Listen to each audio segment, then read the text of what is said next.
last rose to fame as everyone's favourite saucy, man-eating neighbour, Dorian, in Birds of a Feather.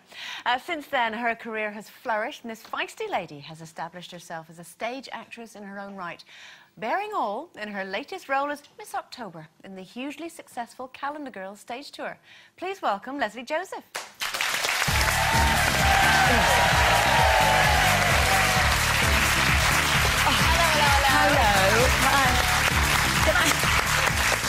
Before I sit down, I just have to say something. Yeah. I've been wearing this... I said to Colin, I've been wearing this dress, which is a new one, like this. I've only just realised that these are pockets, and they should be tucked in. So there's me thinking... I know. It's like a bustle. I know. It's a statement. Janet, I am not an unintelligent woman. I know, but I go out with my clothes on inside out. Do you prefer it like this? Yeah, I think that's good. If you prefer it... You could have got away with that. Pockets. I had no idea. Said to Colleen in makeup earlier, I said, I think I've been wearing this inside out. What do you need a pocket for, anyway? Well, who knows? Are you really bearing all or just bits? Well, you must know this from Miss Bellingham, because I'm taking the part that Linda's doing. No, we did bear all at the photo shoot, and it was the most you see, I always said I will never do it, because, look, these have grown a bit bigger as the years go by, and then when this isn't on, they're sort of down to here now. And I've always said, no, nobody wants to see that, and I'm actually now having horror nightmares about people running out the theatre. Quite seriously. Have you started yet? No, I start next week, and it's that terrible build-up.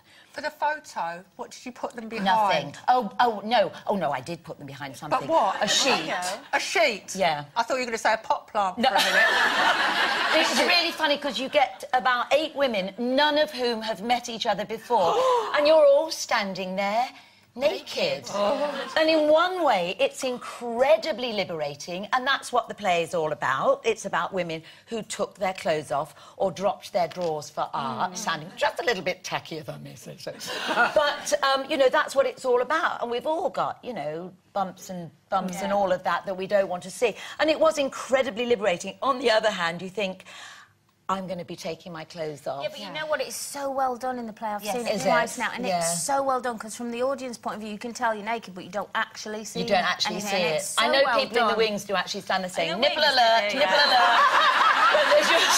Because I think that there are people in the wings watching, and they go, showing too much, showing nipples. And people either grab something and put it up, or they sort of go...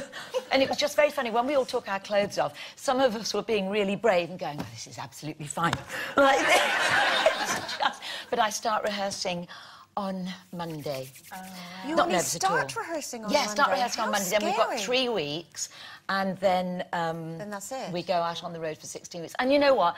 I am so looking forward to it, because, look, I've done vagina monologues, so we've done that bit of the body. I've done hot flush, so we've done all of that. Yeah. And now I'm moving on to Calendar Girls, so there's nothing that the public have yet to see. They'll have seen it all. It's all been there. People are coming and just taking off bits that they've already seen. I think so. We've done that. No, she's done that. Oh, no, we've seen that one. Go online. Yes, we've seen it. Do you know what my real horror is? Because I think they obviously say... Do I stop talking, Lesley? Shut up. Anyway... Well, that's why you're here. It's good. I know. They say, you know, obviously no cameras, but I know that at some point somebody is going to be there either with a video or with a camera taking pictures, and that's my sort of dread.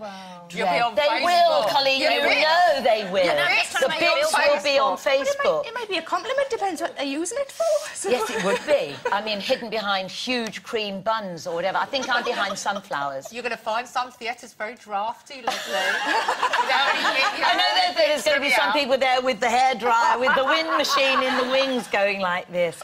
Can I just say something about the whole HIV topic? Of course. That I think the whole thing about being tested is really good if they, the world at large, like the insurance people and everybody, take away the stigma of it. Because you shouldn't be, oh, she's been tested for HIV, does that mean she's more vulnerable? Therefore, we're not going to give you all the insurance on that. It should be across the board, and insurance companies, that it's no different to having a smear test or having any other test. And I think that's the only way that they should do it. Otherwise, it just isn't fair. Absolutely, and I can't speak, obviously, categorically on this, but I know that was a real sticking point in the 80s, but I think it has changed now. I think it's much better now. I hope so. I think they're not allowed to discriminate legally. I don't think that... applies now. But I think, you know, I said earlier that looking back, the climate of fear that prevailed with the iceberg ads, I mean, we've just got to put that behind But I us. also think that the stage we're on now, and I think it's something you said earlier, people forget. You know, that's the power of advertising. You have to, you know, if you're doing a play and you're out on the road, advertisements, letting people know, doing television, doing radio stuff, you have to bombard people all the time. And I think people get complacent and they sit back and they sort of forget, and, oh, that's something, we don't think about that. And then suddenly you get these figures put in front of you and you do actually have to think about it. What do you, I mean, we touched on as well the fact that there are women who are maybe starting over relationship-wise, who had never seen themselves as perhaps being at risk before. Have you or any of your friends encountered this? Is this something that you've ever given Not any thought really, to? no. But I mean, I think I'm probably quite free-thinking compared to a lot of my friends. Trusting. You know, yes, trusting, but also, you know, working in show business, you do tend to talk about things much more. Things open up. I've got friends who would never discuss any part of their body. You know, maybe mummy friends you've grown up with or something, that you don't talk about it. And that's why I think this should be something completely open. I think you're right. Just include it as the package when you go for your MOT. That's what you have, and it doesn't make any difference. Which is why a programme like this is good, that we can just sit and The only chat about problem it. of that is that if, God forbid, you had it, that counselling should always be available, you know, if the end is Just up. very, very quickly, Leslie, we're running out of time. No, how good are you at, you know, when people come up and lunge themselves at you and want Do you kisses know and what? hugs? Have you got an exclusion zone? No, they do it to me all the time because of Dorian. So they think I could go into a pub and I completely free. Hello, darling, love you. Can I give you a kiss? Like that. They could have cold sores, which I don't want because I'm filming. They could have swine flu. Everything. Leslie, best of luck with Calendar Thank Girls. you. We won't give you a kiss goodbye. We'll just give you a little wave. It's Lesley Joseph, everyone.